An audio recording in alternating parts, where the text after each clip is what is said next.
কাদরি কাদরি কাদরি। আপনার পদতলে আমার জান্নাত, এটা আমার কথা নয়, এটা হোসাইনের কথা নয়, এটা আলীর কথা নয়, এটা বড় ইমাম হাসানের কথা নয়, এটা আমার নবীর মুখের বাণী। আমার নবী বলে ইন্নাল জান্নাতা তাহতা আকদামি জাওজাকে, বিবাহিতা নারীতে বেহেশত হলো তার স্বামী এর পদতলে। আরে শোনে রে শোনে আমার মা বহনেরা, এটো কান্দে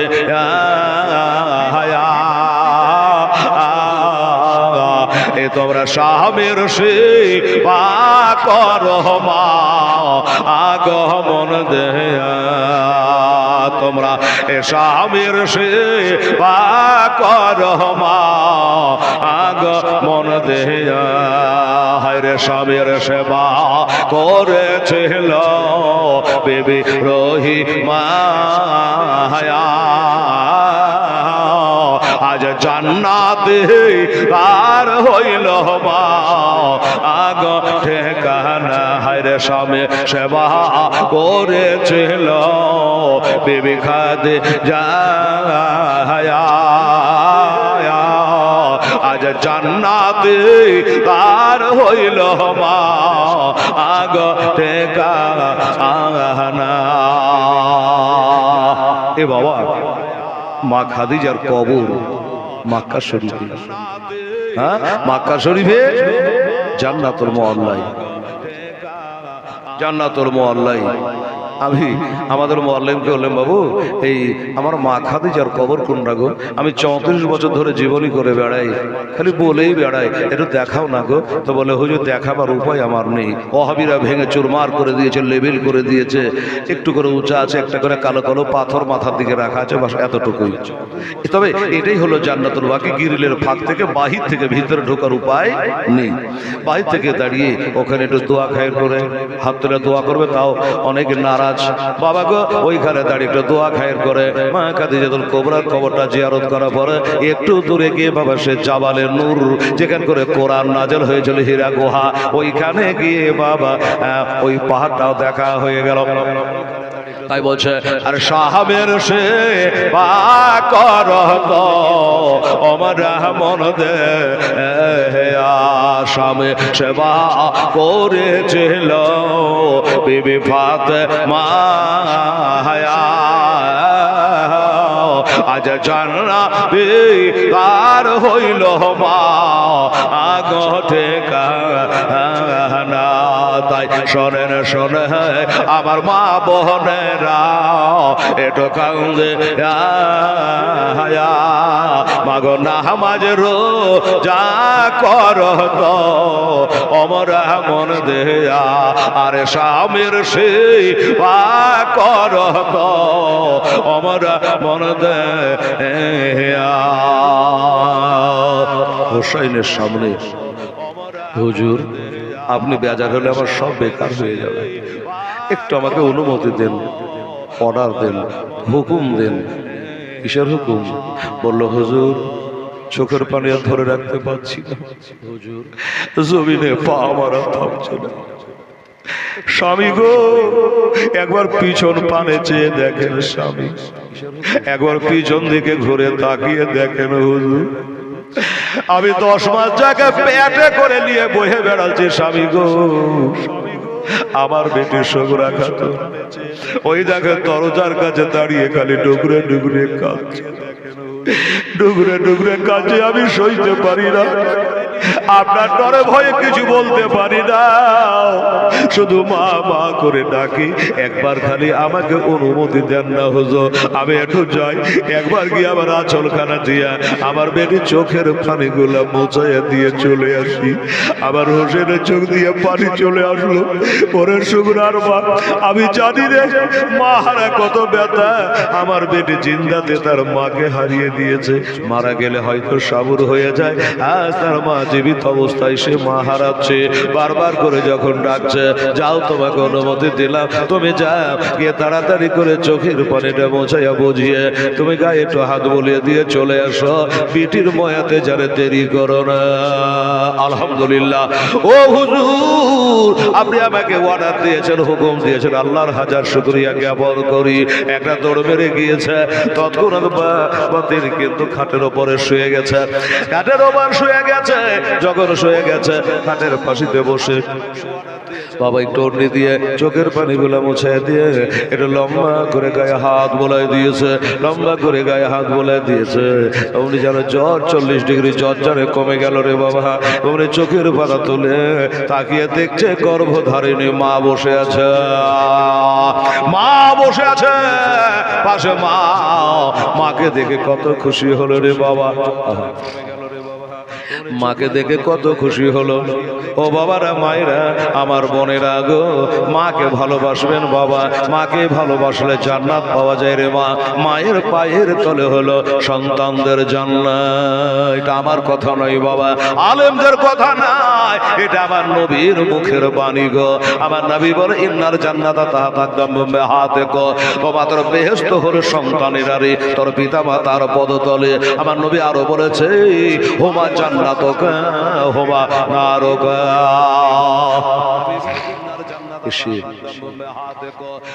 বেটিকে বুঝালো মা, বেটি বলছে মা গো তুমি আর যাবা না, আর যাবা না? বলে বেটি কথা বলিস না, আমি না গেলে তোর বাবা বেজার হয়ে যাবে। ওরে বেটি শুনে রাখ, জেনে রাখ, তোর আব্বার কাছ থেকে একটু হুকুম নিয়া আমি এসেছি রে মা, আমি অর্ডার নিয়ে এসেছি, তোর চোখের পানে মোচাইয়া আমি এবার চলে যাব রে আমার বেটি। হ্যাঁ বলে মা, মা গো আমার কান্না দেখে তুমি থামতে পারোনি, চলে এসছো।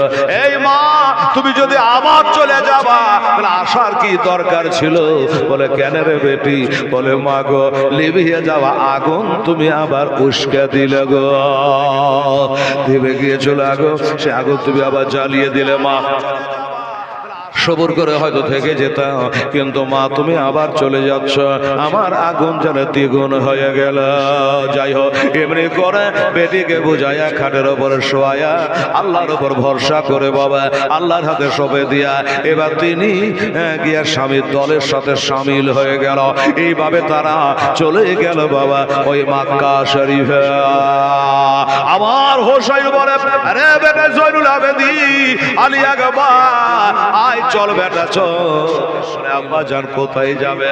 বলো বেটা রে চল, আমরা মদিনাতে আমার নানার রওজায়ে পাক ছড়ে এসেছি, আরে মক্কাতে আমার নানির কবর আছে রে, নানির কবর আছে রে, ওই নানিকে আমরা দু নয়নে দেখিনি। আমার মার বয়স যখন 7 বছর, শুনেছি মা ফাতেমার বয়স যখন 7 বছর ছিল, ওই সময়তে মা খাদিজার ইন্তেকাল হয়েছিল। আপনারাই বলুন, হ্যাঁ হাসান হোসেন নানিকে দেখবে কি করে? দেখবে না বাবারা। চলো যাই আমার নারীর কবরখানে একটু জিয়ারত করে আসি। জিয়ারত করে নিয়ে এবার থাকতে লাগলো। একটা কথা আপনারাকে বলে দিই বাবা, বাবা আমার হোসাইন যে ওই মদিনা থেকে মক্কায় গেলেন কোন চাঁদ ছিল বাবা? ওই তারিখ ছিল, এটা চাঁদ ছিল বাবা শাবান চাঁদ। আমার নবী বলেছেন শাবান ও শাহরি রমজান ও শাহরুল্লাহ। শাবান হলো আমার, রমজান হলো আল্লাহ। ও বাবারা, আমার মায়েরা, ওই শাবান চাঁদের 5 তারিখে বাবা আবার হোসাইনের জন্ম হয়েছিল মদিনায়। আবার ওই 5 তারিখে ছুটে গেল মদিনা। একবারে যে টাইমে যে তারিখে জন্ম সেই তারিখে মদিনা ছুটে যাচ্ছে, শিখে যাচ্ছে। আহা, তাহলে শাবানে গেল। কারবালার যুদ্ধ কবে হয়েছিল? এই যে মহরম চাঁদ চলছে, আজকে 7 তারিখ, 6 আরম্ভ করেছি। বাবা আমার ভাইরা, আমার মায়েরা, ইংরেজিতে আমরা ডিসেম্বর জানুয়ারি, ডিসেম্বর শেষ করে জানুয়ারি, 1 জানুয়ারি প্রথম বছর হয়। আর বাংলাতে চৈত্র মাস শেষ হলে পহিলা বৈশাখ হালকাতা করে অনেকে। বাবা শুরু হয় প্রথম বছর, আরবিতে মহরম মাস দিয়ে বছর শুরু হয়। ও বাবার আমার ভাইরা, এই চাঁদে, এই মহরম চাঁদের 10 তারিখে ওই যুদ্ধ হয়েছিল কারবালায়। তাহলে কমা শাবান, রমজান, শাওয়াল, জিলকাদ, জিলহজ, মহরম 6 মাস পরে পরে যুদ্ধ চালু হচ্ছে ইরাক দেশে এর কারবালায় মহরমের এই 10 তারিখে কি ঘটালে পা রব্বানা বেহেশতেতে লুটিয়ে কাঁদে গো বেহেশতেতে লুটিয়ে কাঁদে গো আলিয়ার মা ফতেমা। ভাইরা এই 6 মাস 5 মাস মক্কাতে আপনারা যেমন একটু জানতে পারলেন যে হোসেন মদিনা থেকে মক্কা চলে গেল, এই কথাটা শুধু আপনারা না, শুধু মক্কাবাসী নয় মদিনাবাসী নয়, অনেক জেনে নিয়েছে যে হোসেন এজিদের অত্যাচারে মদিনা ছেড়ে মক্কায় চলে গেছে, মদিনায় যুদ্ধ করব না বলে চলে গিয়েছে মক্কা শরীফে। এই খবরটা ইরাক বলে ইরান বলে সব দেশের লোক জেনে গেছে, মিশরের লোক জেনে গেছে, ইরান লোক জেনে গেছে, বুসরার লোক জেনে গেছে, দামেস্কের লোক জেনে গেছে, মুলকের সবের লোক জেনে গেছে, সবাই জেনে গেছে। এখন বর্তমানে ইমাম হোসেন মদিনাতে না, উনি আছেন ওই মক্কা শরীফে, মক্কা শরীফে আছে। এই সময় কুফাবাসী শুরু হলো বাবা, জীবনীতে কেমন শুরু হলো। কুফা শহর নামটাই বলতে কেমন লাগে। এই কুফাটা কিন্তু আমার হোসেনের বাপের রাজধানী ছিল, মনে রাখবেন। মুর্শিদাবাদ যেমন এককালে বাবার রাজধানী ছিল, নবাব সিরাজদৌল্লা থাকে। ও বাবা গো, আমার হযরত আলী রাদিয়াল্লাহু তাআলা রাজধানী ছিল কুফা। ওই কুফার মানুষও জানতে পেরে গেল যে হোসেন মক্কায় চলে আসে, মদিনাতে নাই। তখন তারা একটা মিটিং মাশওয়ারা করে, গণ্যমান্য ব্যক্তিরা কয়েকটা চিঠি লিখেছিল বাবা। চিঠি লিখে হোসেনকে ডেকে পাঠালো, দেখ যদি দায়িত্ব নিতে পারি, গাদ্দারি না করি, তাইলে কি বলে চিঠিতে সই কর। এমনি করে চিঠি লিখে আমার হোসেনকে অবগত করলো, হুজুর ওগো আমার পিয়ারা নবীর পিয়ারা নাতি, আপনি মদিনা থেকে মক্কায় এসেছেন শুনলাম, তো মক্কায় না থেকে আপনি আমাদের কুফা শহরে চলে আসে। আমরা ইয়াজিদকে মানি না, ইবনে জিয়াদকে মানি না, আপনার হাতে হাত দিয়ে আমরা বায়াত হব, আপনার হাতে হাত দিয়ে বায়াত হব। আপনি দয়া করে মক্কা থেকে কুফা শহরে চলে আসেন। এই বলে ডাক দিল। কতখানা চিঠি, কেউ বলেছে 100 খানা, কেউ বলেছে 99 খানা, কেউ বলেছেন বাবা 150 খানা। আমার গজলের বইয়ে পাবেন যে 150 খানা চিঠি দিয়া ও ভাই ডাকে ধোকা দিয়া, 150 খানা চিঠি দিয়া কো ভাই ডাকে ধোকা দিয়া। আবার তারা এসেছে শহীদ করে, তারা এসেছে শহীদ করে, এ হলো কুফের কুচর, নীলাকাশায় লাল হইল যেন রক্তের বরণ। ইমামে হোসেন শহীদ হলো তার নানারে উম্মতের কারণ। কারবালার ওহে মরর পরে ইমাম হোসেন লড়াই করে, হায় কারবালার ওহে মরর পরে ইমাম হোসেন লড়াই করে। আবার 3 দিন ধরে না দেয় পানি, তারা 3 দিন ধরে না দেয় পানি, ইয়াজিদের বদকার নীলাকাশায় লাল হইল যেন রক্তের বরণ। জালেমেরা ঘিরে ঘিরে তীর মারিল ইমামের, হয় জালেমেরা ঘিরে ঘিরে তীর মারিল ইমামের। কাতর হালে আমার ইমামে হোসেন, কাতর হালে ইমামে হোসেন খোদাকে করেন স্মরণ। নীলাকাশায় লাল হইল যেন রক্তের বরণ। ফেরেশতারা আসিয়া বলে ইমামে 2 পদ তলে, খোদার ফেরেশতারা আসিয়া বলে ইমামে 2 পদ তলে। একটু হুকুম পেলে মোরা হুজুর, একটু হুকুম পেলে মোরা ধনিব তুলার মতো। নীলাকাশায় লাল হইল যেন রক্তের বরণ কারবালার ওহে মরণ বলে রক্ত বহে হলো লালে কারবালার ওহে মরণ বলে রক্ত বহে হলো লালে কে শোনাবে হেলাল তার কাবালি কে শোনাবে হেলাল তার কাবালি অন্তর পেটে হয় চুর নীলাকাশায় লাল হইল যেন রক্তের বরণ আমার হোসেন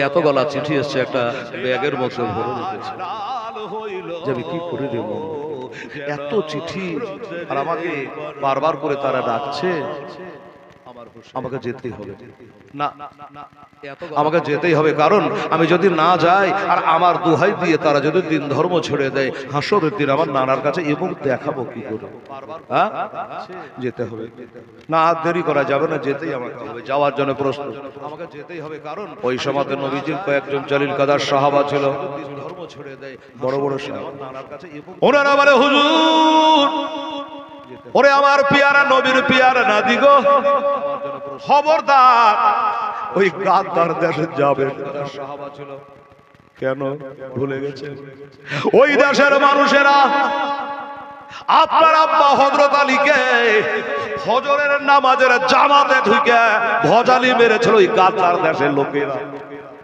আপনি কে বলে গেছেন গো ওই দেশের মানুষ ক্রিকেটের মতো রূপ বদল করে সকালে এক রকম আবার বৈকালে হয় আর এক রকম যার কারণে বলছি আমরা সব হারিয়েছি নবীর নাতিকে দেখলে জানে নবীর দেখা হয় আমার নবী বলেছে হোসাইন মিন্নি ও আনা মিনাল হোসাইন আমি যার হোসেন তার হোসেন যার আমি তার তাই আপনি যাবেন না ওই গাদ্দার দেশের মানুষেরা হয়তোবা আপনাকে ডেকে তারা গাদ্দারি করেছিল তাই শেষ পর্যন্ত জানতে পারবেন আপনারা নবীর সাহাবী আপনাদের কথা কি করে ফেলে দিই কিন্তু দেখেন কতগুলো চিঠি লিখেছে আমি যদি না যাই তাহলে কেমন করে কি হয় বলে তাহলে এক কাম করেন যাচাই করা হোক পরীক্ষা করা হোক ওরা ওদের আগের মতো স্বভাব চরিত্র আছে না পরিবর্তন হয়েছে মানুষ তো ভালো হয়ে যায় একটা কাজ করে আমাদের মধ্য হইতে কাউকে আগাম পাঠানো হোক উনি যান আর উনি যাওয়ার পরে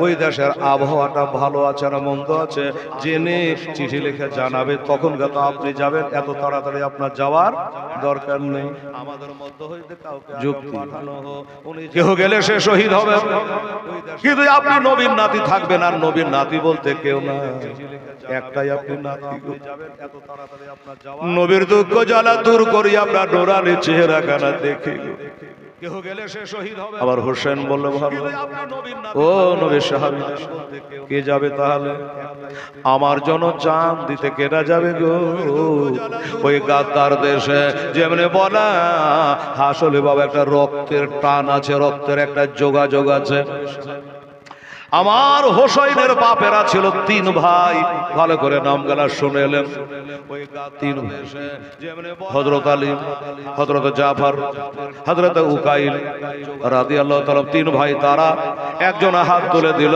ইনি হলো হযরত উকাইলের বেটা যার নাম হযরত ইমাম মুসলিম রাদিয়াল্লাহু তাআলা আনহু হুজুর আমি যাব যা তোমার একটা খায়ালে তুলিবে আমি যাব এর নাম রক্তের কানেকশন আপন চাচার বেটা হুজুর আচ্ছা ঠিক আছে তুমি যখন নিজের মুখে যেতে চাইছো আমি যাব দেরি যাও দেরি করো না তাড়াতাড়ি বলে হুজুর কথা যখন দিয়েছি তুই কথা করব না রক্তের কানেকশন যাব বলেছি তুই কথা করব না পিছন পা হব না তবে আমার একটা কথা হুজুর কি এই বেলায় যাব না বলে হুজুর কথা যখন দিয়েছি তাল বাহানা করতে লাগলে এই বেলায় যাব না ওই বেলায় যাব না কেন যাব বলেছি তুই বলে হুজুর গো এমন দেশে যাচ্ছি আপনার সাথে আমার মোলাকাত আর হইতেও পারে নাও হতে পারে হয়নি ঘটনাতে বলছে হয়নি এমন দেশে যাচ্ছি আর আপনার সঙ্গে দেখা হবে না তাই মনস্থ করেছি আজকে ফজরের নামাজটা আপনার পিছনে আমি আদায় করতে চাই ওহ, নবীর বংশের ছেলেরা নামাজের কত মহব্বত দেখেন। আজ আমাদের কি হচ্ছে, আমি আপনাদের দেশে আপনার 4-5 বার তো হবে জীবনী করা মনে হচ্ছে, বেশি হবে। আজ জায়গায় যদি 5 বারই হয় 4 বারই হয়, কিন্তু আমি মুসল্লি দেখছি যেগুলো বুড়া 3টে ছিল ওগুলোই। আজ আমাদের কি হচ্ছে, রাগ করলেন আমি ওই বুড়া 3টাকে দেখছি নামাজ পড়তে, একটা নতুন বার হয়নি। মসজিদ মোজাইক হবে, মার্বেল হবে, গম্বুজ হবে, সবই হবে, কিন্তু বাবা মুসল্লি বাড়ে না। এটাই হলো সব থেকে দুঃখ। ও বাবারা, তাই বলছে হুজুর ফজরের নামাজটা আদায় করে আমি যাব।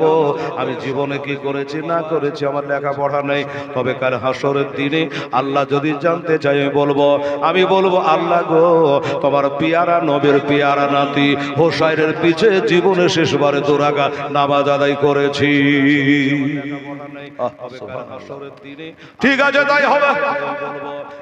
ফজরের নামাজ পড়ে দেরি করো না, বলো হুজুর কথা দিলে 1 মিনিট দেরি করবো না, তাই হলো।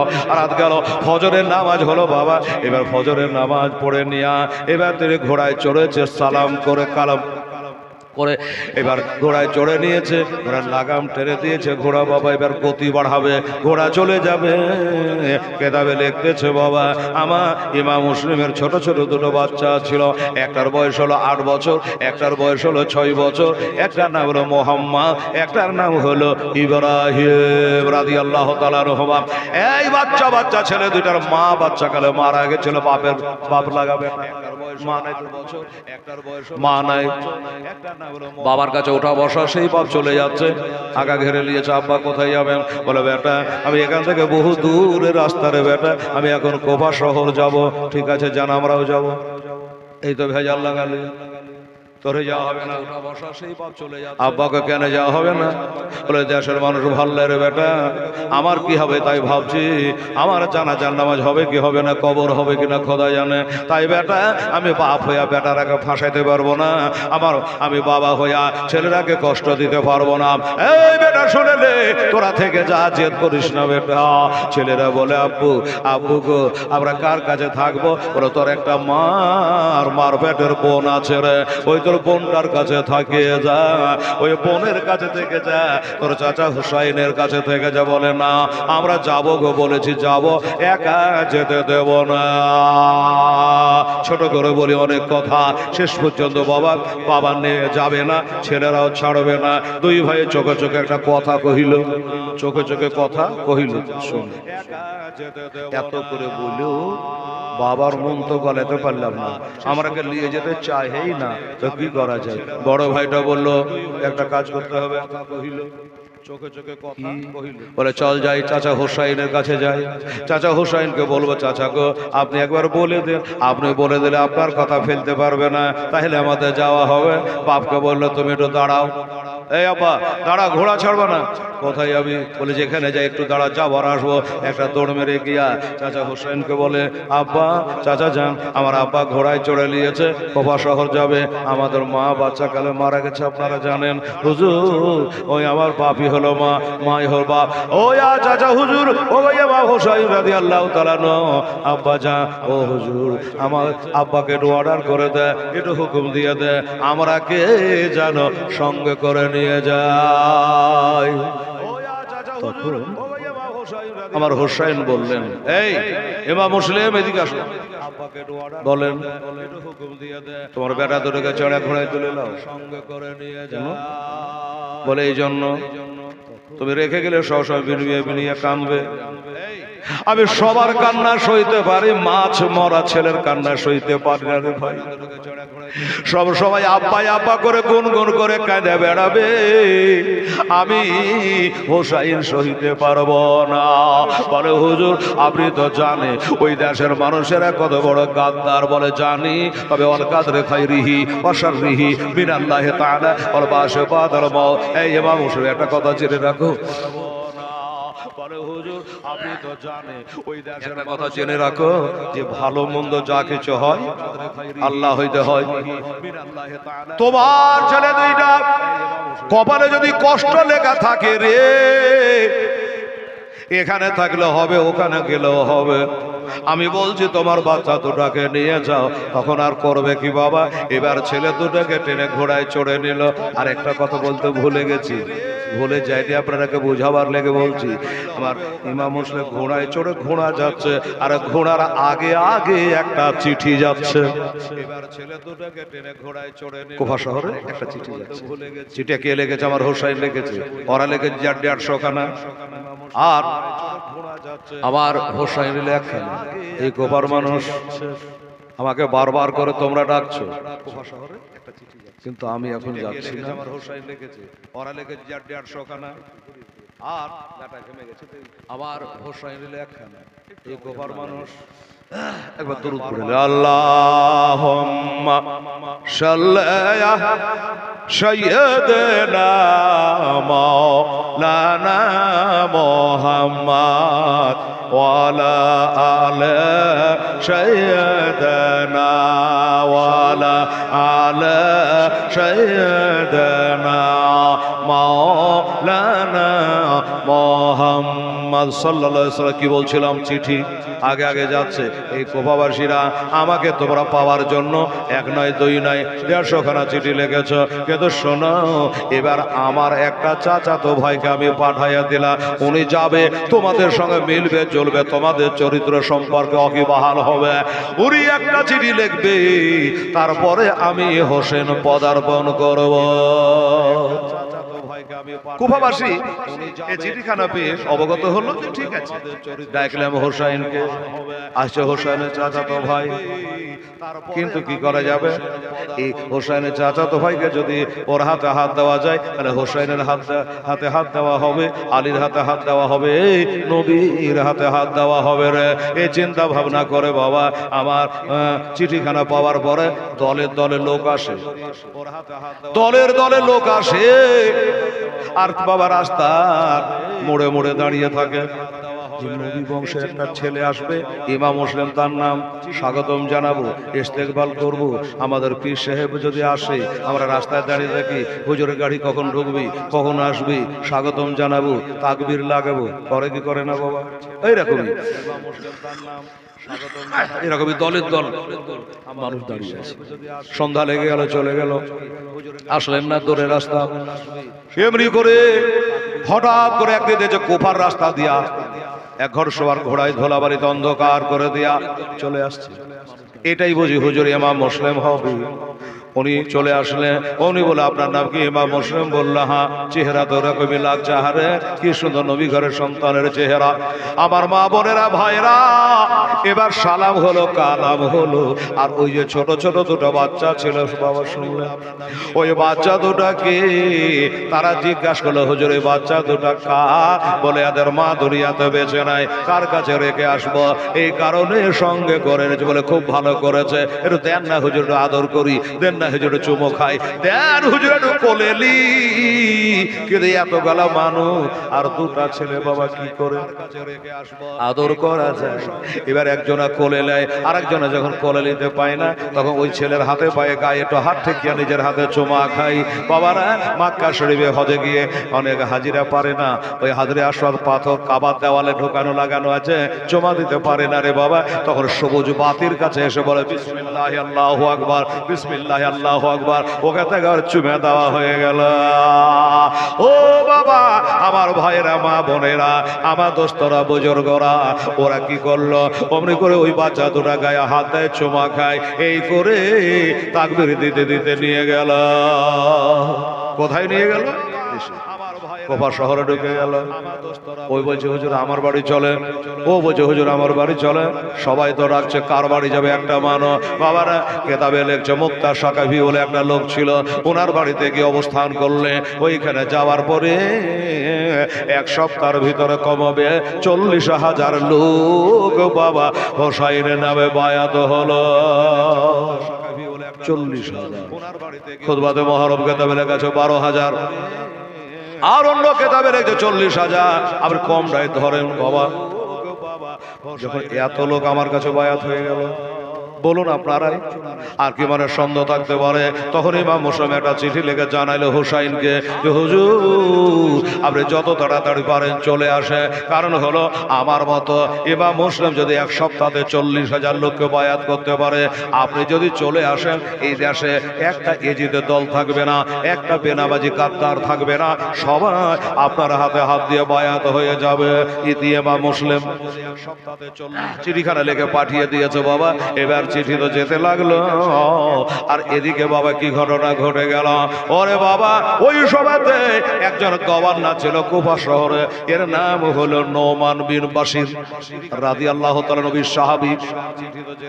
ইজিদের তরফ থেকে গভর্নর। এদিকে বাবা কি ঘটনা ঘটে। এবার ওরে বাবা, কেউ ইজিদকে খবর দিয়ে মানে ভেজাল লাগা লোক তো সব দেশই থাকে, ঝগড়া লাগাবা, দেশে দেশে ভেজাল করা, চাচা ভাতিজা ভেজাল লাগিয়ে দেওয়া থাকে না?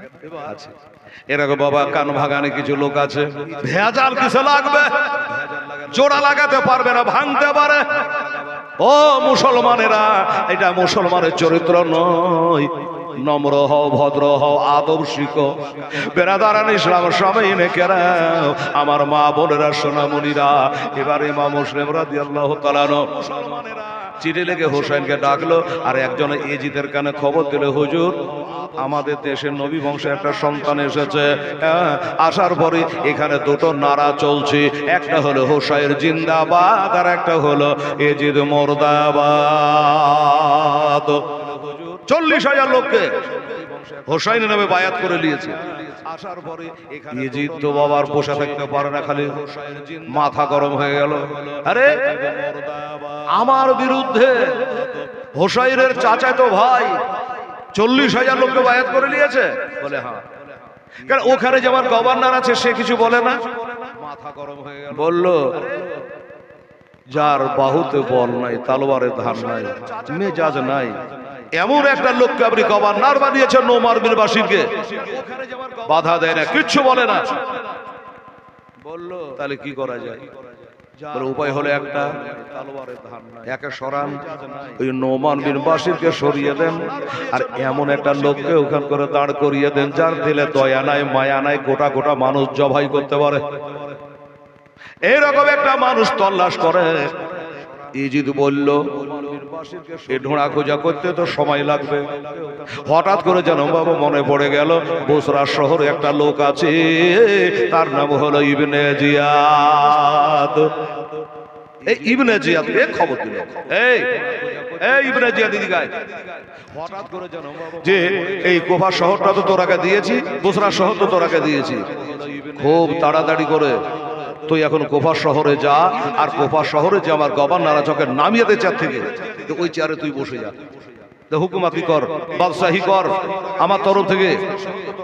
আর একটা কথা, দেরি করা কিন্তু যাবে না, কারণ ইমাম মুসলিম একটা চিঠি লিখে দিয়েছে, এই চিঠি যদি হুসাইনের কাছে পৌঁছে যায় তাহলে কিন্তু আর কবজা করতে পারবে না, ওর আগেই তোকে ঢোকা লাগবে আমার তরফ থেকে। ইবনে জিয়াদ বলল, আর একটা কথা, ঠিক আছে, দেরি করা কিন্তু যাবে না। ওসমান, কারণ ইমাম মুসলিম একটা চিঠি লিখে দিয়েছে, ওসমান বলতে ওর ভাইয়ের নাম, এই ওসমান শোন, তাহলে কিন্তু আর কবজা করতে, এটা এজিদের তরফ থেকে একটা চিঠি এসেছে ভাই, আমি এখন ওই কুফা শহর যাব, তা আমি যতদিন না ঘুরে আসি আমার হইয়া তুই কাজ চালা, আর আমি ওই রাজ্যটা চালাই।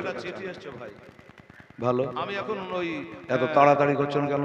বলছে তাড়াতাড়ি করছে এই জন্য, ইমাম মুসলিম চিঠি লিখেছে হোসাইনকে আসার জন্য, ওনার আগে ঢোকা লাগবে, আমার হইয়া তুই কাজ চালা। একাই যাবেন না, কাউকে নিয়ে যাবেন বলে না, 20-25টা লোককে সাথে নিল। কেন নিল?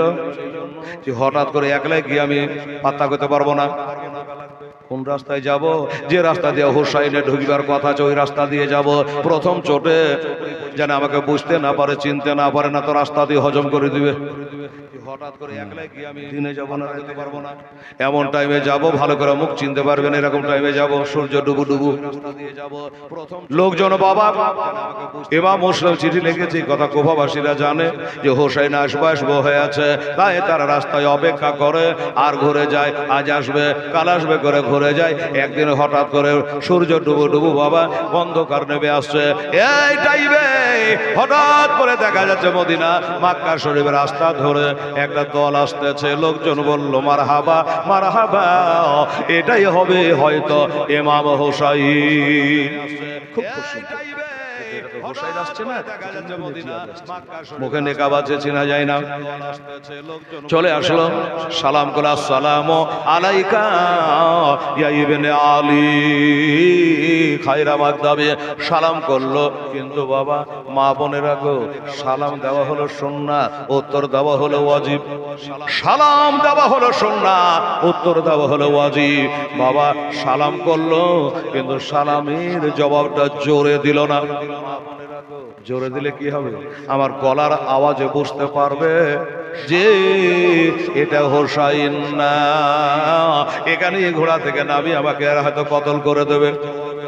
তাই জোরে সালামে জবাবটা দিল না। যাই হোক, দেশে গেল, নেতার বাড়ি গেল, নোমানবীর বাসের কাছে গেল, চিঠিখানা বার করে দিল, বলে শোন ওই নোমানবীর বাসে আজ থেকে তোকে মজ্জাল করা হলো, বাতিল করা হলো, আজ থেকে চেয়ারে আমি বসবো, এখানকার বাদশাহী আমি করব। ইবনে জিয়াদ বলল আমার নোমানবীর বাসে বলে আমার অপরাধটা কি? হঠাৎ চিঠি নাই, যেটা বলা নাই, কখন আমার চাকরি বাদ কেন? বলে কেন তুমি বুঝতে পারো না? তোমার কি অন্যায়? বলে অন্যায় এখনো বুঝতে পারিস নি? এরে নবীর বাসীর শুনে রাখো, তুমি এখান করে বাদশাহ থাকতে, গভর্নর থাকতে, ইমাম হোসলে 40,000 লোককে হোসাইনের নামে বায়াত করেছিল। কি করে, কিভাবে সাহস পেল? তোমার হাতে তালবাদ ছিল না, সৈন্য সামন্ত ছিল না, তারাকে হত্যা করতে পারো না। এই কারণে তোমাকে বাতিল করা হয়েছে। বলতে চার ছেড়ে উঠে গেল, এই চারে বসবো না। যেই চারে আমার হোসাইনের সম্মান বুঝে না, যেই চারে আমার নবীর ইজ্জত বুঝে না, আমার বাদশাহী করা দরকার না। কদিনের জন্য দুনিয়াতে এসেছি, কখন ডাক পড়বে চলে যাব। বাবা গো, তিনি চেয়ার ছেড়ে দিয়ে চলে গেল, আর ইবনে জিয়াদ তখন ওখানকার বাদশাহ হয়ে গেল। ইবনে জিয়াদ বাদশাহ হয়ে গেল। এবার গোটা এলাকায় এলান হয়ে গেল, শুনে রাখো আমি নতুন গভর্নর হয়েছি, নাম আমার ইবনে জিয়াদ। জেনে রাখো, শুনে রাখো, ইমাম মুসলিম রাদিয়াল্লাহু তাআলা আনহু কার বাড়িতে আছে, কোথায় আছে? তল্লাশি আরম্ভ হয়ে একবারে চিরুনি তল্লাশি। এত তল্লাশি করেও পাত্তা লাগাতে পারলো না, কোথায় আছে, কার বাড়িতে আছে, কোনো খবর নাই। তবে আপনারাকে বলে দিই, ওই যে মুক্তার সাকাফির বাড়িতে ছিল হুজুর, কিন্তু ওইখান থেকে অন্য একটা বাড়িতে ঢুকে গেছে। কিন্তু ওই বাড়িটা কেন ঢুকলেন না? ওই বাড়ির লোকটা বাবা, এর নাম মুক্তার সাকাফি। প্রথমত এই লোকটা পরে মোরতাদ হয়ে মরেছিল, আমার নবীর দাবি করেছিল। এটা আল্লাহ বালার ভবিষ্যৎ বুঝতে পারে রে বাবা, যার কারণে ওর বাড়ি ত্যাগ করে দিয়া, ওর বাড়ি ত্যাগ করে দিয়া এবার চলে আসলেন বাবা হযরতে হানি রাদিয়াল্লাহু তাআলা নূর বাড়ি। হানির বাড়িতে তিনি থাকতেন। আর এই ইবনে জিয়াদ গোটা এলাকায় খুঁজে খুঁজে খুঁজে খুঁজে পেল। যখন পেল না, তো চিন্তায় পড়ে গেল যে আমি ইজিদের কাছে কি জবাব দিব। আমি এখন পর্যন্ত খুঁজে বাহির করতেই পারলাম না। গোটা শহর এলান করে দেওয়া হলো, এ শহরবাসী তোমরা শোনো, গ্রামবাসী তোমরা শোনো, ইমাম মুসলিমকে যারা বাড়িতে লুকিয়ে রাখবে, চুপিয়ে রাখবি, আমি ইবনে জিয়াদ তার বাড়ি ঘর কিছু রাখব না।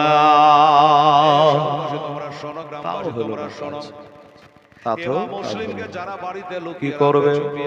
হঠাৎ করে বাবা একটা লোক চলে যাচ্ছে, ওটা দিয়া ইবনে জিয়াদ ডাকলো, এই যুবক এদিকে আয়। বলেন, বলে আমার একটা কাজ করে দিবি। বলে কি কাজ বলুন? বলে কাজটা হলো এটা, হযরত ইমাম মুসলিম রাদিয়াল্লাহু তাআলা আনহু এই রাজ্যের ভিতরে, এই দেশের ভিতরে কার বাড়িতে আছে, কোথায় আছে, এত চিরুনি তল্লাশি করার পর আমি কোনো পাতা লাগাতে পারলাম না, ঠিকানা পেলাম না। বাবারে আমি ঘর বিপদে পড়েছি, ইজিদের কাছে মুখ দেখাতে পারবো না, আমার চাকরি বুঝি থাকবে না। তো আমার এই কাজটা করে দিতে পারবি? এই বাবা একটা কথা বলি, ঘড়িটা একবার দেখলে পাক্কা 12টা বাজছে। আচ্ছা, আধ ঘন্টা যদি বলি আমার চাকরি বুঝিয়ে থাকবে না, হবে না তো? দেখেন যাবেন না তো? তো আগে বলা ভালো যে আপনারা শুনবেন না, আমি এখানে গায়ে চলে যাবে, এটা হয়। তাই একটু পরীক্ষাটা নিয়ে নিলাম, 8 ঘন্টা 15-20 মিনিট বলি। এই বাবারা মায়েরা, ও মা, হযরত ইমাম মুসলিমের খবরগিরি করার জন্য ওই লোকটাকে বলে, বাবা পারবি? বলল হ্যাঁ পারবো, আমি নিশ্চয়ই পারবো, নিশ্চয়ই পারবো, কারণ এ গোয়েন্দাগিরি জাসুসিগিরি কাজ করাই হলে আমার বংশ পরম্পরা, আমরা এ কাজ পারবো না তো কে পারবে? নিশ্চয়ই আমি পারবো, তবে একটু সময় লাগবে, খরচা আছে। পারবো, খরচা আছে মানে বলে টাকা লাগবে। কত টাকা লাগবে? 3000 টাকা। কাজ করাই হলে আমার বংশ 3000? বলে হ্যাঁ হ্যাঁ 3000। ওই বাবা হয়তো আপনারাকে কম কম লাগছে 3000, কিন্তু 3000 টাকার প্রচুর দাম রে বাবা। বাবারা ওই 3000 টাকা, ঠিক আছে টাকা 3000 দিল, বললো যাও তাহলে কাজ চালু করে দাও, যেখানে থাক না কেন খুঁজে বার করো। বাবা টাকা তো দিল, মনটা জানে কেমন খুঁতখুত করে, টাকাটা দিলাম আসবে কি আসবে না, কি হবে না হবে, নামটা জিজ্ঞাসা করে টাকা তো দিয়ে তোমার নাম কি? কাজ চালু করে দাও, তোমাকে এদের খুঁজে বাহির করো, যদি টাকা বেড়ে খাও। বলো নাম কি? বলে আমার নাম হচ্ছে মক্কেল গোলাম। বলো বাড়ি কোথায়? বাড়ি হলো আমার মুলকে শাম। বললো আচ্ছা ঠিক আছে মক্কেল গোলাম, নামটা লিখে রাখলো। যা বাবা একটু জি জান লাগিয়ে একটু খোঁজ। এবার তল্লাশি করতে আরম্ভ করলো, এখানে ওখানে দোকানে মাকানে তালতলা বেলতলা যেখানে আছে সব জায়গা বাবা খুঁজে বেড়ায়। এত খোঁজার পরও ইমাম মুসলিম যে কোথায় আছে খুঁজে খুঁজে খুঁজে খুঁজে বাবা কোনো পাতা লাগাতে পারলো না। একদিনকার ঘটনা, সব জায়গা তবে দেখলাম। আজকে কোফার জামে মসজিদ দেখব, ওই কোফার জামে মসজিদে হয়তো বা তিনি নামাজ পড়তে আসে, ওইখান করে যদি নাই বা আসে, নমাজিতে জিজ্ঞাসা করে নেবো, বাইরে যা করে করে, মসজিদে মিথ্যা কথা বলবেন না। নামাজ পড়ছে, ছদ্মবেশী গোয়েন্দা সিআইডি নামাজ পড়তে ঢুকেছে। এবার নামাজ পড়ে এভাবে নামাজ পড়তে পড়তে পড়তে পড়তে পড়তে পড়তে একদিন হঠাৎ করে ওই মসজিদে একজন বসে আছে, ওই লোকটার কাছে গিয়ে বলে, চাচা ও চাচা আমি ঘোর বিপদে পড়েছি, চাচা গো আমাকে এটা উদ্ধার করতে পারবেন না? বলে বাজারে কি বিপদ? টাকা পয়সা? বলে না। তাহলে কি? ঘোর বিপদে পড়েছি। বললো আমি উহুদ পাহাড় বরাবর বুঝি পাপ করে ফেলেছি। মিথ্যা কথা, এত গুনাহ করেছি, এত পাপ করেছি, এত অন্যায় করেছি, তাই ওই পাপের ক্ষমা প্রায়শ্চিত্ত হবে কোথায়? ক্ষমা হবে কি করে? যার কারণে আমি মনে করেছি একটা কথা, ইমাম মুসলিম রাদিয়াল্লাহু তাআলা আনহু আমার নবী বংশের সন্তান এই দেশে বলে এসেছে, উনি কার বাড়িতে আছে আমি খুঁজে খুঁজে পাই না। এই দেখেন চাচা, বিশ্বাস যদি না করে, এই দেখেন 3000 টাকা আমার কাছে আছে, এই টাকা 3000 ওনাকে দেব, আর ওনার হাতে হাত দিয়ে তওবা করব, কারণ ওনার হাতে হাত দিলে আমার হোসাইনের হাতে হাত দেওয়া হবে, আর হোসাইনের হাতে হাত দিলে আমার আলীর হাতে হাত দেওয়া হবে, আমার নবীর হাতে হাত দেওয়া হবে। বাবা আপনার পীরের হাতে হাত দিয়েছেন, কি মনে করে যে আমার নবীর হাতে হাত দেওয়া হবে? ও বাবারা, আর এই পীরের হাত যার মাথায় পড়ে গেছে তার বেড়া পার একদিন হবে রে বাবা। আমি গর্ব করে বলতে পারি, হুজুর মাসরুর আহমদ কালেবী চিশতি রহমাতুল্লাহ আলাইহি সাইদাপুর মাদ্রাসা খুব ঘন ঘন তখন যেতেন, আর আমি ওইখান থেকে 90 সালে ফারেগ হয়েছে। হুজুর আমার মাথায় তিনি নিজে পাগড়ি বেঁধে দিয়েছে। জোরে বলে সুবহানাল্লাহ। আমি বুঝেছি আল্লাহর ওলির হাত মাথায় পড়েছে, সেদিন থেকে বাবা আমারও ডাঙ্গা চমকে গেছে রে বাবা। আমার ভাইয়েরা, আমার দোস্তরা, বুজুর্গরা তাই বলল আমি একটু যাব, ওনার হাতে হাত দিয়ে একটু তওবা করব, আমি একটু তওবা করব। বললে বাবা শোনো, মসজিদে অনেক লোক নামাজ পড়ে বের হয়ে গেল, আমাকে কেন বলছো? 3000 টাকা বলা গোয়েন্দাটা ভাবছে বেটা বলবে না বলবো না লাগছে, কিন্তু আমার একটা কথা জানা আছে, এই কুফার মানুষেরা লোভে, পদের খুব লোভী, ওকে একটু বড় করলে পারে মনের কথা খুলে বলে দেয়, মনের কথা খুলে বলে দেয়। তখন বলে চাচা আপনাকে কেন জিজ্ঞাসা করলাম জানেন, কারণ হলো এইটা, অনেকে নামাজ পড়ে ভোর করে মসজিদে বেরিয়ে চলে গেল, আপনি বসে বসে তসবিহ তাহলিল করছে, আমার মন বলে আপনার মতো বড় নামাজি আর নাই। আপনার মতো বড় নামাজি মসজিদে বেরিয়ে চলে গেল, যেমনি বড় নামাজি বলেছে তখন খুব খুশ। বাবা বড় নামাজি যখন বলেছে তখন ওর মনটা গলে গেছে। পদের লোভী সবাই একজনকে জিজ্ঞাসা করছে যে বাবা আপনার নাম? বলছে আমার নাম হাজী আব্দুল শাকুর। তোমার নাম কি? বলছে আমার নাম নামাজিন। আমার নাম হচ্ছে নামাজি আব্দুল গফুর। একজনকে জিজ্ঞাসা করছে, বলছি হাজী সাহেব, বলছি সারা কোন পাগলা লোকের সাথে কথা বলছি রে, আমি হজ করে আনো, আমাকে জিজ্ঞাসা করে, আমি জিজ্ঞাসা করছি নাম কি? বলছে আমার নাম হাজী আব্দুল শুকুর। তনু বলছে আমার নাম হলো নামাজি আব্দুল গফুর। পাগলা কোথাকার নামাজি আব্দুল গফুর, কে তোকে বলতে বললো? তো বলছে হাজি রে, তুই একবার হজ করে এসে যদি হাজি লাগাইতে পারে, আমি দিনে রাতে 5 বার করে নামাজ পড়ি, তো কেন নামাজি লাগাবো না? বললো আপনার মতো বড় নামাজি কেউ নাই। যেমনি বলেছে মনটা বরফের মতো গলে গেছে। বলল ও বাবা যা বলেছে ঠিক বলেছে, চ এবার বসে কোথায় আছে, কার বাড়িতে আছে আমি জানি। সেটি বলে দেখ রে কুফার মানুষ, তোর পেটের কথা নিতে পারলো কিনা, তোকে বড় নামাজি বলে তোর মুন্ডা গলিয়ে দিয়েছি। হ্যাঁ চাচা তাহলে বলেন কার বাড়িতে আছে? বলে বলেন নাই, চল আমার সাথে চ। কত দূর আগাইছে আমি বলে দেবো অমকের বাড়ি। তখন তোকে আবার কাউকে জিজ্ঞাসা করতে হবে চাচা অমকের বাড়িটা? হ্যাঁ দরকার নেই, চল বাবা তোকে দরজায় পৌঁছে দি। এবার দরজায় নিয়ে গেল, দরজায় নিয়ে গিয়ে বললে বাবা এই বাড়ির মালিকের নাম হযরতে হানি রাদিয়াল্লাহু তাআলা। এই বাড়ির দরজায় খটকাটা আমি ভালো করে জানি না, আর বাড়িতে আছে। দরজায় আওয়াজ দাও, বাড়িওয়ালা বের হয়ে আসবে, তোমার কাজ তুমি করবো, আমি চললাম। ঠিক আছে যাও। দরজায় খটকাটালো, দরজায় যেমন খটকাটালো বাড়ি হানে বের হয়ে আসলো। নবীর সন্ন্যাত মুখ ভরা দাঁড়িয়ে মোবারক রয়েছে। আসে বলে বাবা কি খবর? বল কাঁদ বন্ধ হইয়া বলে হুজুর আপনার নাম হযরত হানি। বলল হ্যাঁ। চাচা গো ও আমি একটা পরদেশী মুসাফি, আমি অন্যায়কারী, আমি বড় গুনাহগার পাপী। শুনেছি আপনার বাড়িতে আমার নবী বংশের সন্তান এসেছে, ইমাম মুসলিম রাদিয়াল্লাহু তাআলা আনহু। তো যদি আছে তাহলে আমান করবেন, অস্বীকার করবেন না, কিছু নয়। এই দেখে 3000 টাকা নিয়ে আসছি, ওনাকে দেব। আর 1000 হলো নবীগণের সন্তান আলে রাসূল, তার হাতে হাত দিয়ে আমি একটু তওবা করব, বায়াত হব। মনের কথা বাবা আল্লাহ ছাড়া কে বলতে পারে বলেন তো? এখন লোকটা ধরতে এসেছে না ধরাইতে এসেছে, কে বলবে? আচ্ছা চলো বাবা। এবার ভিতরে নিয়ে গেল। এবার ভিতরে নিয়ে যাওয়ার পরে ভিতরে নিয়ে গিয়া হুজুর ঘরের মধ্যে আরাম করছে। ওইখানে গিয়া ভিড়িয়ে দিল, 2 হাঁটু বেড়ে আদবের সঙ্গে বসে টাকা 3000 দিল। আর বলো হুজুর আমি গুনাহগার পাপিয়া যাচ্ছি, হ্যাঁ কাল মরে যাব, কবরে চলে যাব, আমার গুনার বোঝা যেন হালকা হয়, তাই আপনার কাছে তওবা করতে এসেছি। আদবের সঙ্গে ভোগাভোগি বলে চালাকি করে বলল। আর বলো হুজুর কিছুক্ষণ থাকার পাপিয়া যাচ্ছি, কিছুক্ষণ থাকার পরে ওখান থেকে বেরিয়ে চলে গেল। বলে হুজুর আবার দেখা হবে। আপাতত আমি গেলাম। ওই দিকে ইবনে জিয়াদ টাকা 4 লাখ 3000 টাকা নিয়ে গেল। আজও গেল কালে গেল, খবর কেন না? তাহলে কি আর আসবে না? একটু পরে দেখতেছেন বাবা চলে আসলো।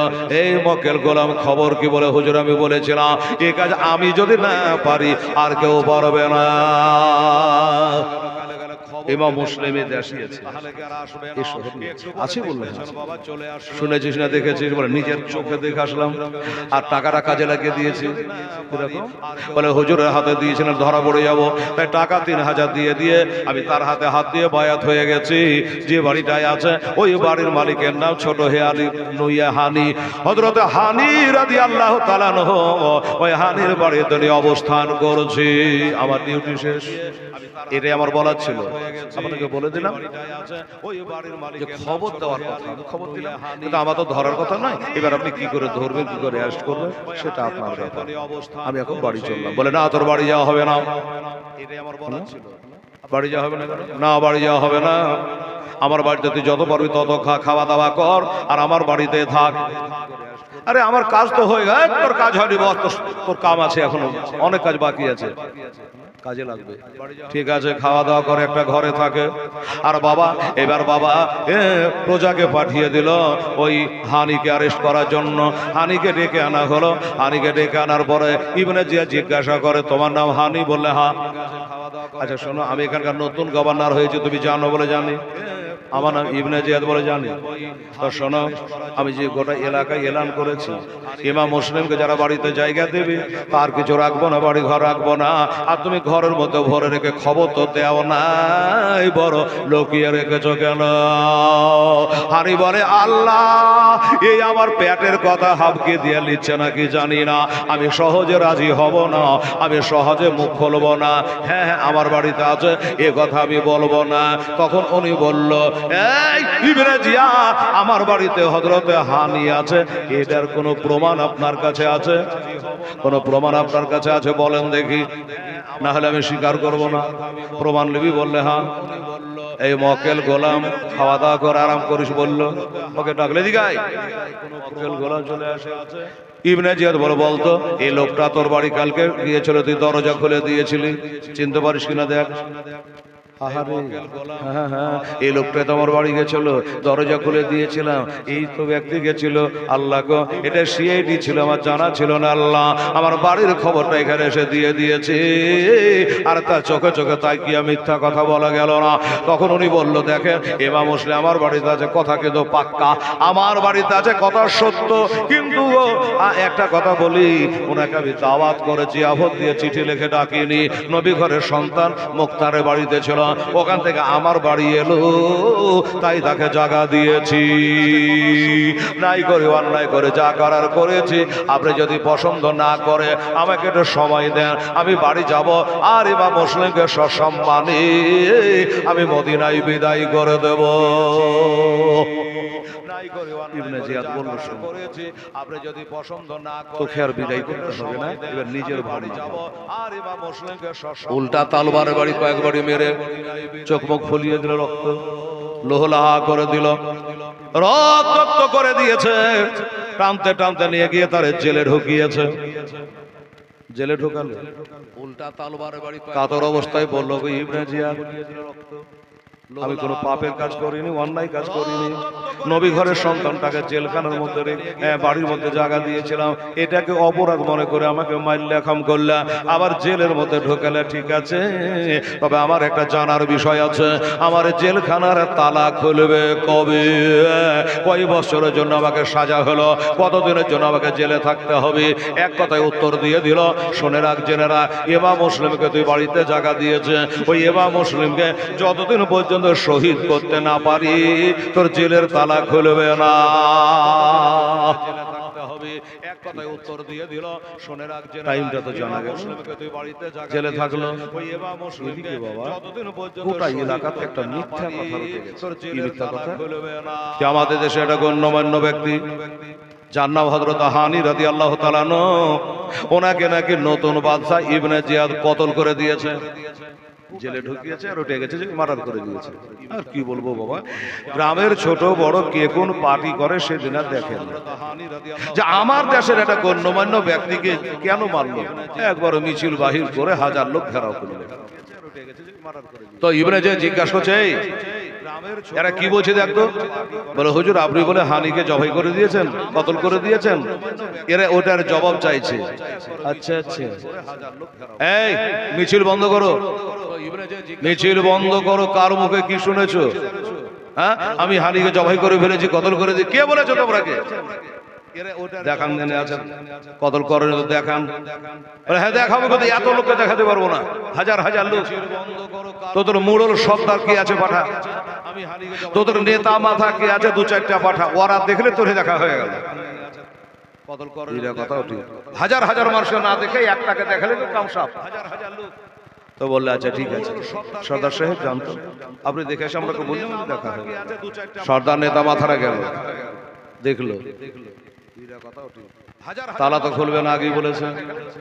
তাকিয়ে দেখে নিল তিনি বেঁচে আছেন। লজ্জায় লজ্জিত হয়ে লোকজন বাবা সব দিক বিদিকে চলে গেল, বাজারে হাটে দিক বিদিকে বাজারে হাটে সব চলে গেল। যে ঠিক আছে, যখন আর নিজের চোখে যখন দেখলে তো অবিশ্বাস করার আর অবকাশ থাকে না। তারপর কি করে মানুষ দেখবেন, আপনারা মিছিল মিটিংয়ে যান না, কালিয়াচক বা কোনো জায়গায় যখন যাবে তো বাড়ি আনি বলবে এই কোথায়, তো বলছে মিছিলে যেতে হবে, বলে ব্যাগটা হাতে করে যাও, মিছিল শেষ করে 2.5 কেজি টমাটো নিয়ে চলে এসো। অনেকে বলে না, মিছিল যখন শেষ হয়ে যাবে, মিছিল কালিয়াচক হাই স্কুলে ঢুকিয়ে দিয়া তোমার কাজ তুমি করবে, 2 কেজি টমাটো নিয়ে 2 কেজি বেগুন নিবা, বাজার হাট করে বাড়ি চলে আসবে। এবার দেখলো যে উনি জীবিত অবস্থায় আছে, তখন সব দিকে ছড়িয়ে ছিটিয়ে গেল, মিছিল শেষ।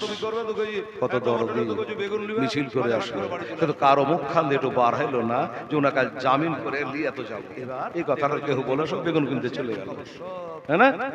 এইভাবে উনি জেলে থাকতে লাগলো। বাবা গো, মাগরিবের আজান হয়ে গেল। আমার ইমাম হোসেন মনে করলো আল্লাহ আমাকে বাড়িতে রাখার জন্য হানিকে জেলে ভরা হয়েছে, মার্ডার হয়ে গেছে শুনে লোক মিছিল করতে চলেছে, গায়ে তেমন লোক নাই, যায় মাগরিবের নামাজটা মসজিদে জামাতে পড়ে আসি। বাবা গো, এবার উনি মসজিদে নামাজ পড়তে গেছেন মাগরিবে। বাবারা নামাজ পড়তে গিয়ে দেখছেন 1-2 করে দেখতে দেখতে কম বেশি কেতাবে লিখছে 500টা মানুষ জামাতে শামিল হয়ে গেছে। মাগরিবের নামাজটা মসজিদে এসে মানুষ নাই, সব মিছিলে চলে গেছে। 500 জন মানুষ নামাজের শামিল হয়ে গেছে। আমার ইমাম হোসেন নামাজ পড়াতে আরম্ভ করলো। মাগরিবের নামাজ 3 রাকাত মুকিমের জন্য, মুসাফিরের জন্য, সবার জন্য। এই বাবা মাগরিবের 3 রাকাত নামাজের নিয়াত করে বাবা নামাজ পড়তে আরম্ভ করে দিয়েছে। সুবহানাল্লাহ। এবার নামাজ যখন পড়তে আরম্ভ করা, নামাজ যখন শেষ হয়ে গেল, আসসালামু আলাইকুম ওয়া রাহমাতুল্লাহ, আসসালামু আলাইকুম ওয়া রাহমাতুল্লাহ, এবার সালাম ফিরিয়ে যদি তাকিয়ে দেখছে তো জহমাতুল্লাহরা কেউ নাই। নামাজের নিয়াত করে বাবা রহমাতুল্লাহ করে দিয়ে পিছনে তাকাচ্ছে, একটা লোক নাই যে দোয়া করবে। ইমাম মুসলিম বলি শালা কোন দেশে আনুরে, এবার সালাম ফিরিয়ে যদি এর লেগে বলছিল কুফা শহর, নামাজ পড়লাম, সালাম ফিরালাম, কম বেশি 500টা মানুষ নামাজ পড়তে দাঁড়ালে একটা লোক নাই। এরা মাটির তলে ঢুকে গেল না আসমানে উঠে গেল। উনি তো নামাজ পড়ছে বাবা, নামাজ পড়তে পড়তে দেখেননি কোথায় গেল।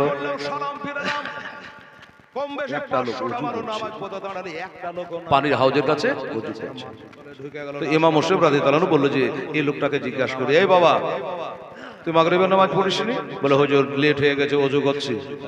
ঠিক আছে, তাহলে তুই লেট পরে এসছিস? বলে হ্যাঁ পরে এসছি। তো এই বাবা একটা কথা বলতে পারবি? কি কথা? বলে আমি নামাজ পড়তে দাঁড়ালাম, আমার পিছনে 500 জন মানুষ ইক্তেদা করে দাঁড়িয়েছিল। এবার সালাম ফিরিয়ে দেখছি তুই ছাড়া কেউ না, এরা কোথায় গেল? বলতে পারবি? বলছে হুজুর বলতে তো পারবো, আমার জামাত ছুটে গেছে হুজুর। আমার জামাত ছুটে যদি না যেত আমাকেও পেতেন না। হ্যাঁ, মুখের উপর বলে দিলি জামাত ছুটে গেছে, না হলে আমাকেও পেতেন না। কোন মৌলবি বলে চোখ বন্ধ করে ওয়াজ করে, 3 ঘন্টা পরে চোখ খুলে, তো 3 ঘন্টা পরে চোখ খুলে তাকিয়ে দেখছে তো একটা লোক না, সব বাড়ি চলে গেছে, চোখ বুঝে ওয়াজ করেই যাচ্ছে, করেই যাচ্ছে। একটা খালি বুড়ি বসে আছে, তো মৌলবি বলে যাক এটাতে সান্ত্বনা পালো, ওই বুড়ি আমার ওয়াজটা বদল বুঝাচ্ছে ভালো। হ্যাঁ, ওই বুড়ি আমার ওয়াজটা ভালো বুঝাচ্ছে, না হলে ও চলে যেত। বলছে বুড়ি মা তোকে ধন্যবাদ। যে কিসের ধন্যবাদ? তো মৌলবি বলে কিসের ধন্যবাদ, কি এমন করলো? বলে মারে চোখ খুলে দেখছি একটা লোক নাই, সব চলে গেছে, তুই ছাড়া কেহ নাই। বলছে বেটা আমি আগেই যেতাম কিন্তু আমি বিপদে পড়েছি। বলছে বুড়ি মা তোকে ধন্যবাদ, আমি ওর আগেই চলে যেতে কিন্তু আমি বিপদে পড়ে বসে আছি। বলে কিসের বিপদ? তো বলছে তুই যে লাল চেয়ারখানে ওয়াজ করছো ওই চেয়ারখানা আমার। বলছে বেটা আমি আগেই যেতাম কিন্তু আমি বিপদে, যে লাল চেয়ারখানে ওয়াজ করছে এই চেয়ারটা হলো আমারই। ওরা চলে গেছে, ওরা তো চেয়ার টেয়ার নাই, আমি চলে গেলে চেয়ারখানা বাড়ি নিয়ে যাবে কে? 500 টাকা দাম। তো চেয়ারের লেগে বসে আছে, তার জালসা শোনা লেগে বসে নাই। আরে বাবা রে, তো ভালোই ওয়াজ বুঝেছি। ও বাবা আমার ইমাম মুসলিম বলছে বাবা তুই নামাজটা পড় রে, নামাজটা পড়। হ্যাঁ তোর বাড়ি যাবো না, ভয় করিস না। এলান করতে গেল যে ইমাম মুসলিমকে বাড়িতে জায়গা দেওয়ার জন্য হানিকে জেলে ভরা হয়েছে তোমরা জানো। এরপরে যদি কেউ বাড়িতে জায়গা দেয় তার দিহিতে ঘুঘু চড়িয়ে দেবে, তোর বাড়িতে আগুন ধরিয়ে দেবে, তাকে কতল করে দেবে, যত বলার বললো। অ্যাডভার্টাইজ করতে গেল। এই কারণে সালাম ফিরার সাথে আগেই তারা হাওয়া যারা কে কারো বাড়ি আপনি যেতে চাইতে না পারেন, বাড়িতে আগুন ধরিয়ে দেবে, তাকে কতল করে দেবে, যত বলার বললো। করতে গেল। এই কারণে এবার কি করলো বাবা, মাগরিবের নামাজ পড়ে মসজিদ থেকে বার হলো। মা বোনেরা গো, ভাইয়েরা গো, মাগরিবের নামাজ পড়ার পরে মেলায় যে অন্ধকার হয় তা হয় না। নামাজ পড়ে বের হলো, এবার রাস্তা দিয়ে এরকম হেঁটে চলে যাচ্ছে, ডানে দেখছে বামে দেখছে, একটা বাড়ির তার দুয়ার খোলা নাই, জানলা খোলা নাই, দরজা খোলা নাই, সাঁঝবাতি কিছু দেয় নাই, একবারে কবরস্থানের মতন চুপচাপ হয়ে গেছে। কোনো আওয়াজ নাই, শব্দ নাই, সব বাড়ি ঘরে তালা মেরে দিয়েছে। কেন বলেন তো? যদি দরজা খোলা থাকে ইমাম মুসলিম চলে আসবে বাড়ি, তার আগেই তারা দরজা বন্ধ করে দিয়েছে রে বাবা। আমার মা বোনেরা এইভাবে রাস্তা দিয়ে যেতে যেতে যেতে যেতে এবার দেখছেন বাবা গো, একটা মা বসে আছে দরজা খুলে, বাম হাতে একটা হারিকেল জ্বালিয়ে নিয়েছে, হারিকেলটা নিয়েছে আর ওই আলাটাকে একবার বড় করছে একবার ছোট করছে, বড় করে এমনি করে হরকেলের আলা দিয়ে, তখন আর কারেন্ট ছিল না, এইভাবে আলা দিয়া কাকে জানে খুঁজছে, আবার আলাটাকে ছোট করে দরজার আড়ালে বাবা লুকাচ্ছে। আর ওই আলাটা ইমাম মুসলিম এক পা দুপা করে গেলেন। আচ্ছা এই মেয়েটা সবারই বাড়ি তালা বন্ধ, কিন্তু এই মেয়েটা কেন তালা বন্ধ করে নাই? হারিকেল দিয়ে কি বা খুঁজছে দেখা যায়। এক পা দুপা করে গেলে, যাওয়ার পরে বলে মা, ওগো মা কি ব্যাপার আজ তোমাদের পাড়াতে এমন কেন নাকাবন্দি হয়েছে? আজকে কেন সব বাড়ি ঘর বন্ধ করে দিয়েছে? আজকে কেন সন্ধ্যাবাতি দেয় নাই? বলে বাবা রে, দেওয়ালের কানা চাষতে কথা বলো বাবা, শোন, ইমাম মুসলিম যদি কারো বাড়িতে ওনাকে পায় ওই বাড়ি ঘরে কিছু রাখবে না, তাই ইমাম মুসলিম যেন ঢুকতে না পারে বাড়ি, এই কারণে দরজা বন্ধ করে দিয়েছে, এই জন্য দরজা বন্ধ করে দিয়েছে। বলে মা তুমি যে দরজা বন্ধ করনি? বলে আমিও করতাম কিন্তু বাবার দুঃখের কথা হলো একটা, আল্লাহর কাছে সাধনা করে তাহাজ্জুদে নামাজ পড়ে কত চোখের পানি বুক ভাসিয়ে আল্লাহর কাছে একটা বেটা চেহে নিয়েছিলাম, ওই বেটার নাম রেখেছে বেলাল। আর ওই বেলাল ওই ইবনে জিয়াদের দরবারে চাকরি আগে থেকে করতো, চাকরি করে। ওই বেটা এখন পর্যন্ত বাড়ি আসে নাই, আসরের সময়তে চলে আসে। আজকে মাগরিব পড়ে এশার টাইম আসতেছে, এখনো বেটা বাড়ি আসলো না, তাই বেটার অপেক্ষায় আমি বসে আছি। বেটা আসতে গেলে হারিকেলটা ফুটিয়ে নিভিয়ে দেবো, দরজাটা বলে আসে। আজকে মাগরিব পড়ে ঠিক আছে তাই করিস মা। তবে মারে একটা কথা বলবো, আমাকে খুবই পিয়াসা লেগেছে, একটু পানি পান করাতে পারবি না মা? মেয়েটা বলে বাবা তুই হিন্দু না মুসলমান, তুই জৈন না খ্রিস্টান, ইরানি না তোরানি, আমার এটা জানার দরকার নাই, তুই আমার কাছে পানি চেয়েছ আমি দিব না বলতে পারি? মুসলমানের চরিত্র দেখেন ও বাবারা। এই কারণে তাড়াতাড়ি করে ঘরে গিয়া এক লোটা পানি ঢেলে এনে দিল বাবা, এক লোটা পানি দিল, হারিকেলটা রাখলো, দুই হাতে পানিটা দিল, উনি পানির লোটাটা নিলেন, পানি লোটাটা নিয়ে পান করলেন, আবার লোটাটা ব্যাগ দিলেন, ফেরত দিলেন। মা তোমার লোটা তুমি পানি পান করে চাপটা ঠান্ডা হয়ে গেছে।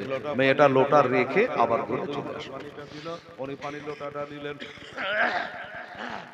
মেয়েটা জিজ্ঞাসা করছে বাবা লোটা রেখে চলে আসলাম, তুমি এখনো বসে আছো, বাড়ি যাও, সময়টা ভালো না? বলে মা বাড়ি তো যাবো, মনের কথা যে এখানে বাড়ি হলে তোর কাছে পানি চেয়ে খাতো, বাড়ি নাই বলে তো পানি চেয়ে খানো, এটা মনের কথা বলা যাচ্ছে না। বলে মা গো চাক পানি দিয়ে আমার আত্মা ঠান্ডা করে দিয়েছিস মা, তবে একটা কথা বলি, কাল হাসরের দিনে জানো এই পানির বদলে হাউজে কাউসারে পানি দিয়ে তোর দেনা শোধ করতে পারি, তবে মা একবারে দয়া করে তোর নামটা শোনা। তোর নামটা কি? মেয়েটা বলে বাবা বেলালের মা বলে ডাকলেই হবে। না না না, অনেক বেলাল দুনিয়াতে, সব বেলালের মা তখন এসে হাজির হয়ে যাবে, তবে তোমার নামটা ডাইরেক্ট বলো। মেয়েটা বলো বাবা আমার নাম হলো তুয়া বিবি, আমার নাম হলো তুয়া বিবি। মেয়েটার মনে শখ জাগলো, আর পেটের ছেলের মতো ছেলে, আমার নামটা জানতে চাইল, আমি বললাম একবার ছেলেটার নাম জিজ্ঞাসা করলে কেমন হয়? আরে বাবা তুই আমার বেটার মতো, একটু বল বাবা তোর নাম কি, বাড়ি কোথায়? উনি বলছে মারে আমার নামটা শুনিস না মা। কেন? বলে আমি হলাম সেই ব্যক্তি, আমারই কারণে আজকে নাকাবন্দি হয়েছে, আজকে 144 ধারা হয়ে গেছে, আমারই কারণে বাড়ি ঘরে তালা পড়ে গেছে, জানলা বন্ধ হয়ে গেছে, সন্ধ্যাবাতি দেওয়া বন্ধ হয়ে গেছে। আমার এই নাম হলো হযরত ইমাম মুসলিম রাদিয়াল্লাহু তাআলা আনহু। যেই বলেছে মেয়েটা ধড়পড় করে দাঁড়িয়ে গেছে, ক্যাম্প করলো, বাবারা আদব রক্ষা করে হাই সর্বনাশ করেছে। হাজার হলে আমার নবী ঘরের সন্তান, আমার মা ফাতেমার ঘরে বাগানের ফুল, আলে রাসূল আমার দরজাতে আছে, আমি চিনতে পারি বুঝতে পারিনি, পানি চাইলো পানি দিলাম, একটু খাবার দিতে পারলাম না, কে না কে। ওরে বাবা আমি ভুল করেছি, আমাকে ক্ষমা করো, তোমাকে বসার জায়গা পর্যন্ত একটু দিই নাই, আমি চিনতে পারিনি বাবা, তুমি এবার মসলে, আমি নামটাই শুনেছি, আজকে চোখে দেখলাম। ইমাম মুসলিম রাদিয়াল্লাহু তাআলা আনহু বলে মা একটা কাজ করতে পারো? বলল কি? বলে মা হ্যাঁ একটা কাজ করো, আমি আর কোথায় যাব, আমার ভাই হোসাইনকে আসার জন্য একটা চিঠি লিখেছি, এখন কত রাস্তা চলে আসলো, কত রাস্তা চলে আসলো, আর আমার তো যাওয়া হবে না, তাই যদি তোমার বাড়িখানে রাত্রিবেলা তোমাকে থাকতে দেও তবে বড় উপকার হয়, কারণ হাসরে তোমার জান্নাতের ব্যবস্থা করে দেব। মেয়েটা বলে আল্লাহ একটু আগে মাগরিবের নামাজ আদায় করলাম, যাদের দৌলতে আমরা নামাজ 5 ওয়াক্ত পেয়েছি, রোজা পেয়েছে, আল্লাহ আল্লাহ যাদের অশিলায় সবকিছু আমরা পেয়েছি, আর ওই নবীর ঘরের সন্তানটাকে যদি আমি জায়গা না দিই, কারণ হাসরে মা ফাতেমা আমাদেরকে হয়তো সঙ্গে নেবে না।